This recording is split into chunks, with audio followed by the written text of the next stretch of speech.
अं ब्रह्म।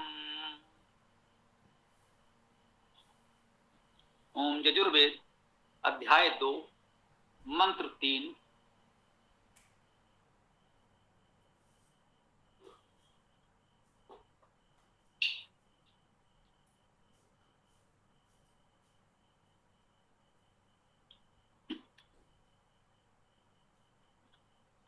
ओम गंधर्वः त्वा विश्वावसु परिदधातु विश्वस्य अरिष्ट्यै यजमानस्य परिधि असि अग्निः इडः ईडितः इंद्रस्य बाहु असि दक्षिणो विश्वस्य अरिष्टै यजमानस्य परिधि असि अग्निः इडः ईडितः मित्रावरुणो त्वा उत्तरतः परिधत्ताम् ध्रुवेण धर्मणा विश्वस्य अरिष्ट्यै यजमानस्य परिधि असि अग्निः इडः ईडितः।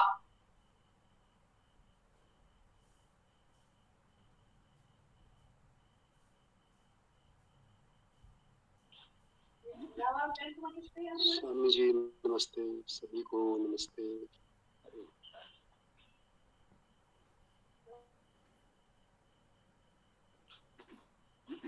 ओम गंधर्वः त्वा विश्वावसु। गंधर्वा शब्द को समझने का प्रयास करें, महत्वपूर्ण हो सकता है। गंधर्वा में गंधयुक्त, प्रगतिशील, प्रेरक, शोभायुक्त, शब्दकर्ता, स्तुतकर्ता, इतने शब्दार्थ लिखे हैं। मंत्रार्थ में गंधर्वा शब्द के इतने अर्थ लिखे। गंधर्वा शब्द को देखेंगे तो एक तो गंध धातु है। इस गंध शब्द से तो हम लोग वैसे भी परिचित हैं, ये धातु है। ये जानकारी नवीन हो सकती है, फिर भी अर्थ तो वही है। गंध तो गंध है। इसका इस धातु का अर्थ भी लिखा है, गंध होना। जी, गंध होना तो अर्थ है, ये सबसे पहले लिखा है। उसके साथ प्रेरणा देना भी इसका एक अर्थ है। गंध भी हमें कुछ प्रेरणा तो देता ही है। शोभा होना भी अर्थ है और याचना करना भी अर्थ है। आप देखिए, एक धातु के कितने अर्थ हैं, जो ये भी कह सकते हैं कि परस्पर सीधे संबंध नहीं लगते। गंध होना एक बात है, प्रेरणा करना, प्रेरणा देना, शोभा होना, याचना करना, ये सभी अर्थ एक ही धातु में। तो हम ये सभी अर्थ ग्रहण कर सकते हैं यदि हमको मंत्र के संदर्भ में उचित लगे, या इनमें से जितने अर्थ हमें यहाँ उपयुक्त लगे इस मंत्र के अनुकूल, वो हम ग्रहण कर सकते हैं। वैसे इसमें गा धातु भी लिखी है, गायन करना, गमन, स्तुति करना, परंतु इसका कोई विशेष उपयोग प्रतीत नहीं होता। गु धातु भी लिखी है, गम धातु भी लिखी है। हाँ, गम धातु लें, उसके साथ द्रि धातु भी लिखी है। अर्थात जहां जहां जो कुछ हमको मिला होगा किसी भी संदर्भ में, किसी विद्वान ने किसी प्रकार से इसमें जो भी माना होगा, हमने संग्रहित कर दिया है। ये हमारे भाव को समझ करके लिएगा। हमारा वेदभाष्य देखेंगे तो जो भी संभावना दिखी, मिली, कहीं माना, तो वो हमने आपके समक्ष तथ्य का संकलन कर दिया। अब आप अपने विवेक से इसमें जो उचित समझे ग्रहण कर सकते हैं। सबसे पहले इसमें गंध धातु लिखी है, जो पूर्णता स्पष्ट है। गंधर्व में गंध शब्द तो स्पष्ट है।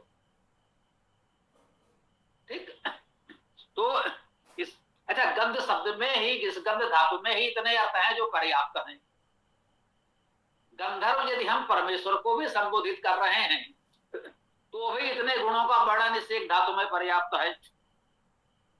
गंध, प्रेरणा, शोभा, याचना तो हम करेंगे परमेश्वर से या देवजनों से, याचना तो हम करेंगे। याचना का अर्थ भी है। गंध, प्रेरणा, शोभा तो परमेश्वर और देवजनों में गुण होंगे ही होंगे। याचना को पूर्ण करने वाले होंगे, इस रूप में याचना ले लें। याचना हम करेंगे, पूर्ण वो करेंगे। तो गंधर्वात्वा, जो गंधर्व है, गंधर्व नाम वाला, गंधर्व के गुण वाला परमेश्वर, त्वा तुमको विश्वावसु, ये विश्वावसु भी गंधर्वा के साथ ही है। प्रथमा एक वचन में दोनों है, एक साथ पढ़े जाएंगे। परमेश्वर के गुण ये बताए जा रहे हैं, गंधर्व भी और विश्वावसु। वह गंधर्व भी है, विश्वावसु भी है। विश्वावसु शब्द तो हम लोगों का परिचित हो गया है। विश्व, विश्वा का अर्थ है सभी, और वसु में वस धातु है वसना, वास करना, वास देना। विश्वावसु का अर्थ हुआ सबको बसाने वाला। वह परमेश्वर ही सबको बसाने वाला है। परमेश्वर के अतिरिक्त किसी अन्य में यह सामर्थ्य नहीं हो सकती कि वो सबको बसाने वाला हो। अपनी सीमित सामर्थ्य से कोई समर्थ व्यक्ति कुछ लोगों को बसा सकता है, ये हो सकता है, तो लौकिक अर्थ में उसे भी वसु कहा जाएगा, जो कुछ लोगों को बसा सकता है, कुछ लोगों को बसने में भी कुछ सहयोग कर रहा है, तो उसे भी हम वसु कह सकते हैं। लौकिक अर्थ में वो भी वसु है, वो भी देव श्रेणी में है, कुछ लोगों को बसा रहा है। परंतु विश्वावसु हम परमेश्वर को ही कह सकते हैं। सबको बसाने की सामर्थ्य तो उसमें ही है, वो किसी व्यक्ति विशेष में नहीं हो सकती। कोई व्यक्ति विशेष चाहे जितना साधन संपन्न हो, कितना भी धनवान हो, गुणवान हो, चाहे जितना बड़ा सम्राट हो, चक्रवर्ती हो, परंतु सबको बसाने की सामर्थ्य तो उसमें नहीं हो। तो विश्वावसु परमेश्वर के लिए ही हो सकता है। गंधर्वा भी आया है तो मान लीजिए उसी परमेश्वर के लिए ही हो सकता है, क्योंकि ये दोनों एक ही के लिए आ रहे हैं।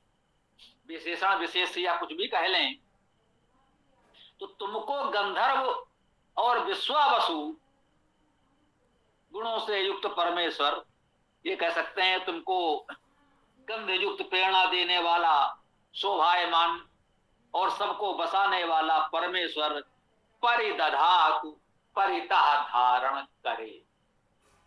परि उपसर्ग, परितः सर्वता सब ओर से, दधातु धा धारण करना, दध धारण करना, जैसे चाहे समझ लें तो हम कहते हैं। यहाँ हम इस स्तर पर साफ नहीं कर सकते कि धा धातु ही होगी या दध धातु होगी। धा होगी तो भी ठीक है, दध होगी तो भी ठीक है। दोनों धातु में अलग अलग हैं तो ठीक है, एक ही है तो ठीक है। अर्थ धारण करना ही है और कुछ नहीं हो सकता। ये निश्चित हम आपको आश्वस्त कर देते हैं कि कोई व्याकरणाचार्य जैसे भी व्याख्या करे, अर्थ धारण करना ही होगा। ये हम आपको बिल्कुल सुनिश्चित कर देते हैं। परिधातु का अर्थ हुआ परितः धारण करे, यह सुनिश्चित धातु अर्थ है, इसका अन्य कोई अर्थ नहीं हो सकता। तो कह रहे हैं वह गंधर्व और विश्वावसु परमेश्वर तुमको सब ओर से धारण करे। जी, वह परमेश्वर ही हमको सब ओर से धारण कर सकता है। जो सबको बसाने वाला है वो हमको भी बसाएगा। जो सबको गंध प्रेरणा देने वाला, शोभायमान करने वाला है, वो हमें भी प्रेरणा देगा, हमारे जीवन में भी सुगंध लाएगा। आगे कहते हैं विश्वस्य अरिष्ट्यै, विश्वस्य विश्व का अर्थात सबका, अरिष्ट्यै अरिष्ट के लिए। अब ये अरिष्ट क्या है? अरिष्ट में आ उपसर्ग नहीं के अर्थ में, निषेध के अर्थ में, ऋष धातु का अर्थ हिंसा करना भी है। ऋष, हाँ, ये ऋष धातु का अर्थ क्रोध करना, हिंसा करना अभी भी लोक व्यवहार में प्रचलित है। ऋषा गए, ग्रामीण अंचल में हमारे क्षेत्र में बोला जाता है, अवधी क्षेत्र में प्रयोग होता है। अवधी भाषा के कवियों ने इस शब्द का प्रयोग किया है, बहुत आपके भी परिचित होंगे, कुछ पढ़ा होगा। इस धातु का अर्थ क्रोध करना, हिंसा करना है। तो कह रहे हैं अरिष्ट्य, अक्रोध और अहिंसा के लिए। विश्व से अरिष्ट्य, सबकी अहिंसा के लिए, किसी एक की अहिंसा नहीं। कुछ विशेष लोग तो हमारे अपने हैं, उनके लिए तो अहिंसा, बाकी सबके लिए हिंसा, ये वेद की भावना नहीं है। वेद कह रहा है विश्वस्य अरिष्टे, सबकी अहिंसा के लिए। और यजमानस, यजमान का परिधि असी, परिधि हो, यजमान के परिधि हो। अब ये परिधि क्या है? पर उपसर्ग और धी धारण करना। यजमान के परिधि हो, यजमान को सब ओर से धारण करने वाले हो। यजमान जो देव पूजा, संकट, दान जैसे सत्कर्मों में लगे रहते हैं उन्हें यजमान कहते हैं। जैसे गतिमान, गति करता हुआ, यजमान यज करता हुआ, यजन करता हुआ, देव पूजा, संगत, दान जैसे सत्कर्म करता हुआ जो है उसे यजमान कहते हैं। कहते हैं यजमान की परिधि हो। यजमान की परिधि है परमेश्वर, जो उत्तम कर्म करता है परमेश्वर उसको सब ओर से धारण करता है। अग्नि ईडा ईडिता, अग्नि परमेश्वर का एक प्रमुख नाम अग्नि है, वेद में बार बार आता है। यहां भी कहा गया अग्नि ही, एक वचन प्रथमा विभक्ति, वह अग्नि, अग्रणी, गतिशील, प्रगतिशील परमेश्वर। ईडा ईडिता, वह ईडा है, ईडिता है। दोनों में ईड धातु समान रूप से दिख रही है।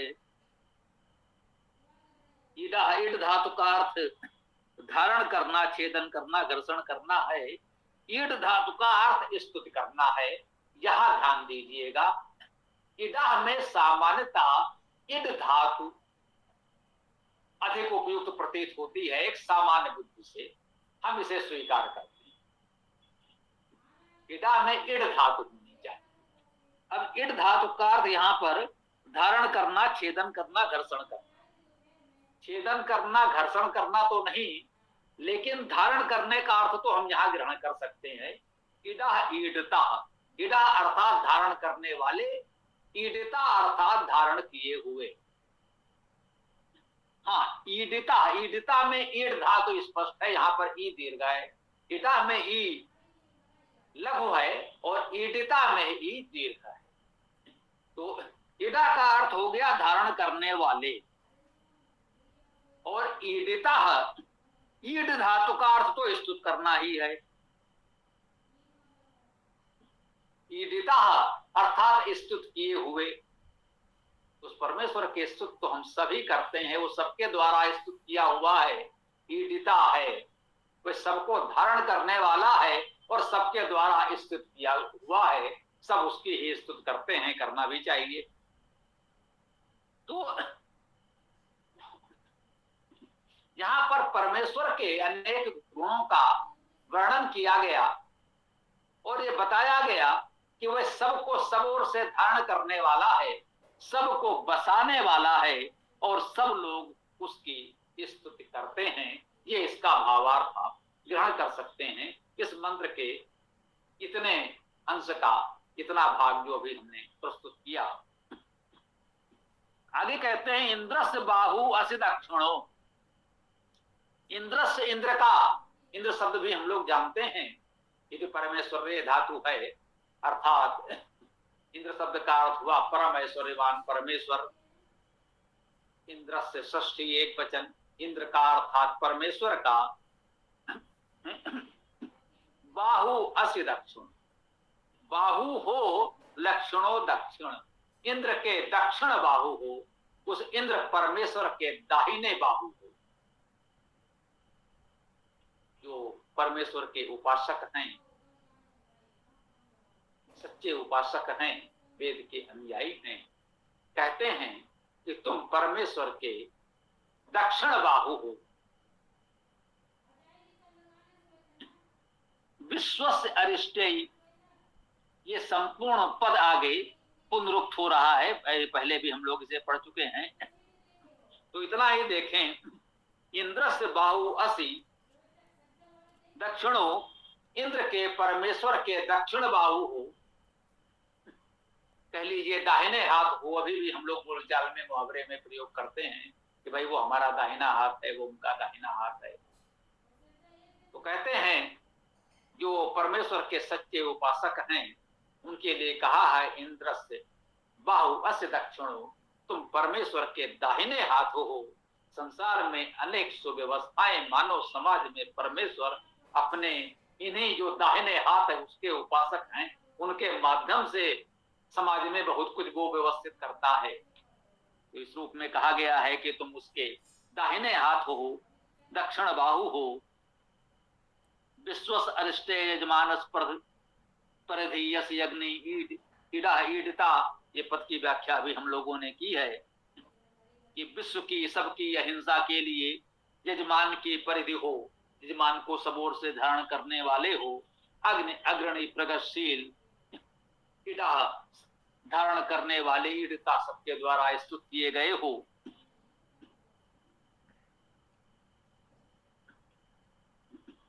मित्रा वरुणो त्वा उत्तरतः परिधत्ताम, कह रहे मित्रा वरुणो त्वा उत्तरतः परिधत्ताम। मित्रा वरुणो, मित्र और वरुण, मित्रा वरुणो द्विवचन में है, इसमें दो की बात की गई है, मित्र और वरुण। जो हमारे मित्र हैं और जो वरुण हैं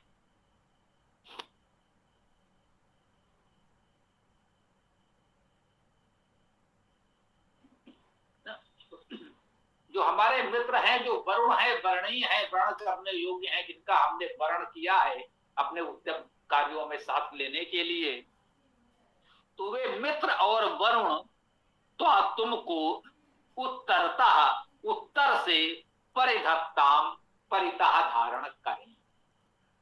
मित्र और वरुण तुमको उत्तर से परिधत्ताम, परितः सब ओर से धारण करें, हमारे साथ रहें, हमारा सहयोग करें। ध्रुवेण धर्मणा, ये दोनों ही पद तृतीया एक वचन में है। ध्रुवेण ध्रुव द्वारा, धर्मणा धर्म द्वारा, या धर्म के साथ, ध्रुव के साथ, इसको मिलाकर अर्थ करेंगे तो कहेंगे ध्रुवेण धर्मणा, अर्थात ध्रुव धर्म के साथ। जो ध्रुव धर्म है, ध्रुव धातु का अर्थ हम लोग पहले भी अनेक बार चर्चा कर चुके हैं। इसका अर्थ स्थिर अविचल होना भी है और गति करना भी है। गतिशीलता और स्थिरता दोनों गुणों का भाव यही है कि हमारे जीवन में गतिशीलता तो बनी रहे, विचारशीलता बनी रहे, हम जड़ न हो। आजकल बहुत शब्द प्रयोग होता है, कथित रूप से कट्टर न हो, जड़ न हो, सदैव विचारशील बने रहें, सत्य का ग्रहण करने, असत्य का त्याग करने के लिए सदैव तत्पर बने रहें। और ध्रुव का अर्थ जो स्थिरता है, उसका भाव यही है कि हमारे में दृढ़ता तो हो, अविचलित रहें, हम विभिन्न स्थितियों में, परिस्थितियों में प्रयास करें, अविचलित रहें। वेद मार्ग पर हम अडिग हैं, वेद को मानते हैं, वैदिक धर्म हमारा है, वेद के अनुशासन में हम अडिग हैं, ध्रुव हैं। और ध्रुव में गतिशीलता का भाव यही है कि वेद को तो हम मानते हैं, वेद का पूरा सम्मान करते हैं, परंतु किसी रूढ़ परंपरा के प्रति हम कट्टर या जड़ नहीं हैं, इतने संकीर्ण नहीं हैं कि हमने कुछ मान रखा है कि ये परंपरा ये ऐसा है तो है, ऐसा ही है। उस विषय में हम वेद की भी नहीं सुनना चाहते। वेद क्या कहता है, अरे भाई होगा, मैंने इतना वेद नहीं पढ़ा, मैं तो इतना जानता हूं, ये चला आ रहा है, मैं मानता हूं। वैसे मैं वेद को बहुत मानता हूं, वेद को बहुत मानते हैं, वेद को पढ़ा नहीं है, वेद में क्या कहा है ये जानकारी नहीं है, लेकिन किसी परंपरा रूढ़ के विषय में वो बिल्कुल कट्टरता से डटे हैं कि बस यही वैदिक धर्म है और इसे मैं पूरी तरह से कट्टरता से मानता हूं। तो ऐसा ध्रुव होने की बात नहीं कही गई है। ध्रुव होने का भाव दृढ़ता से है, हमें दृढ़ता होनी चाहिए, हमें अविचलित रहना चाहिए, परंतु विचारशीलता, गतिशीलता जीवन में बनी रहे, ये ध्रुव होने का भाव है, उसमें अविचल होना भी है और गतिशील होना भी है। ध्रुवेण धर्मणा, ध्रुव धर्म के साथ जो धर्म है उसे ध्रुव होना चाहिए, उसमें दृढ़ता तो होनी चाहिए। धर्म के प्रति हमें अविचल होना चाहिए, परंतु विचारशील अवश्य होना चाहिए, प्रगतिशील अवश्य होना चाहिए, जड़ नहीं होना चाहिए। ये दोनों बातें हैं ध्रुवेण धर्मणा, ध्रुव धर्म के साथ विश्वस अरिष्टय, विश्व की अहिंसा के लिए यजमानस प्रति परिधि, यजमान के परिधि हो। अग्नि इडा ईडता, अग्नि इडा ईडता ना, अग्नि इडा भी है ईडता भी है, ये अनेक बार पहले भी आता रहा है। सबको धारण करने वाला है और सबके द्वारा स्तुति किया हुआ है। ये पद इस मंत्र में अनेक बार आए हैं, स्थायी टेक के रूप में आए हैं। इसके महत्व को समझते हुए, इन विशेष प्रेरणाओं को महत्व देते हुए इस मंत्र में अनेक बार इस पद को पुनरुक्त किया गया है। विश्वस अरिष्ट यजमानस पृथ्वी अग्नि ईडिता। हम इस बात को ग्रहण करें, धारण करें। तो परमेश्वर सबको धारण करने वाला है, सबको बसाने वाला है, सबकी अहिंसा के लिए ध्रुव धर्म को हमें धारण करना है और उस अग्रणी परमेश्वर की स्तुति करनी है। इस मंत्र से हम ये प्रेरणा ग्रहण करते हैं और इसके साथ ही आज की इस मंत्र चर्चा को यहाँ विराम देते हैं। अब आप लोग अपना जो भी प्रश्न विचार आदि को प्रस्तुत कर सकते हैं। ओम खम।